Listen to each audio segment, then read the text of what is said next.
नमस्कार। एक लेख प्रस्तुत है आपकी सेवा में। शीर्षक है चिंता वही जो चिंतामणि जी करें। मेरे एक मित्र हैं, नाम है चिंतामणि। नाम के अनुरूप उन्होंने चिंता को माथे पर मणि की तरह सजा रखा है। बचपन का ये शौक कब उनका स्वभाव बन गया, संभवतः उन्हें भी नहीं पता। 12 महीने 24 घंटे वो चिंताग्रस्त रहते हैं। सुबह उठते ही अखबार हाथ में लिया और चिंता शुरू। एक दिन तो सुबह 6 बजे अपनी बालकनी में बेचैन इधर से उधर घूम रहे थे। मैंने कारण पूछा तो बोले, क्या बताऊं, अब तक अखबार ही नहीं आया। सोचा खाली बैठने से अच्छा है अखबार वाले की ही चिंता कर लूं। कई बार तो वो इस बात पर ही चिंतित हो उठते हैं कि आज चिंता करने लायक कुछ नहीं मिला। चिंतामणि जी चिंतित होने के लिए घटनाओं के मोहताज नहीं हैं, बल्कि कई बार तो घटनाएं इंतजार करती देखी गई हैं कि चिंतामणि जी चिंता करें तो मैं घटूं। दरअसल उनके रोम रोम में चिंता बसी हुई है। गर्मियों में चिंता पसीना बनकर टपकती है और सर्दियों में कपकपी बनकर। उनकी चिंता का फलक बहुत विस्तृत है। उनकी चिंता का विषय कल्लू पनवाड़ी का फटा पजामा भी हो सकता है और अमेरिका का भूतपूर्व राष्ट्रपति ओबामा भी। बढ़ती हुई महंगाई की चिंता, बसेसर की भागी हुई लुगाई की चिंता, आम की चिंता, खास की चिंता, वर्तमान के इतिहास की चिंता, मुश्किल से मिली आज़ादी की चिंता, सलमान खान की शादी की चिंता, इसकी चिंता, उसकी चिंता, चिंता ही चिंता। चिंता वही जो चिंतामणि जी करें, एक बार मिल तो लें। कहते हैं चिंता चिता समान है। चिंतामणि तो हर समय चिंता की चिता पर लेटे दुख की अग्नि को अपनी आहों से ही हवा देते रहते हैं। उन्हें देखकर ही लगता है जैसे वो किसी शव यात्रा में जा रहे हैं। गजब की साधना है उनकी। कब चिंता करते करते चिंतित हो जाएंगे कोई नहीं जानता। चिंता करते हुए उनका चेहरा विश्व स्तरीय हो जाता है। आंखें आकाश की ओर उड़ जाती हैं, सांसों की गति बढ़ जाती है, लंबोतर चेहरा थोड़ा और लंबा दिखने लगता है। सारी चिंता को अपने चेहरे में समा लेते हैं।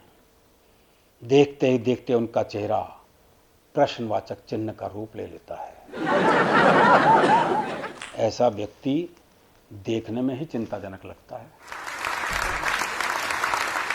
लॉकडाउन खत्म होते ही मैं सबसे पहले उनसे मिलने पहुंचा तो ये सोच के कि वो चिंता के महासागर में गोते लगा रहे होंगे, पर निराशा हाथ लगी।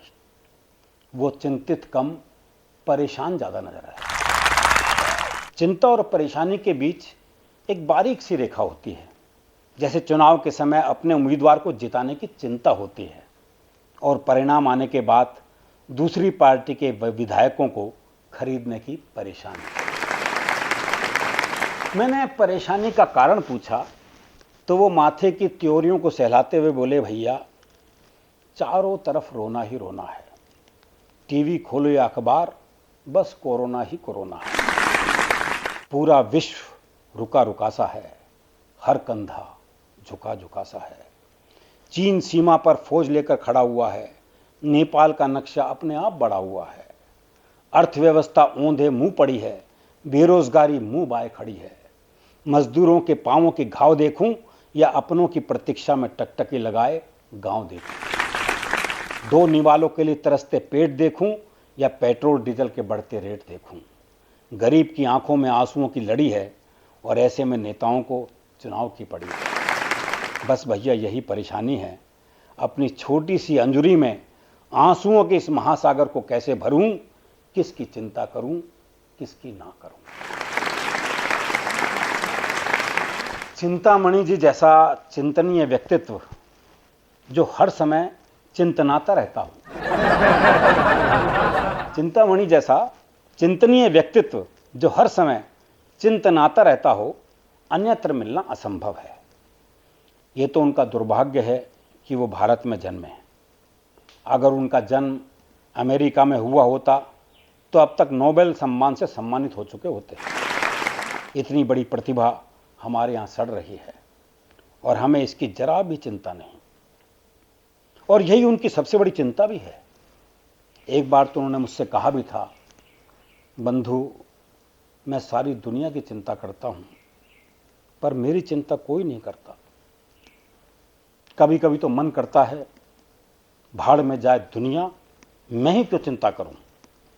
फिर सोचता हूं यदि मैं भी औरों जैसा हो जाऊंगा तो चिंता शब्द का अस्तित्व ही समाप्त हो जाएगा। यह कहकर वो फिर चिंतित हो उठे। धन्यवाद।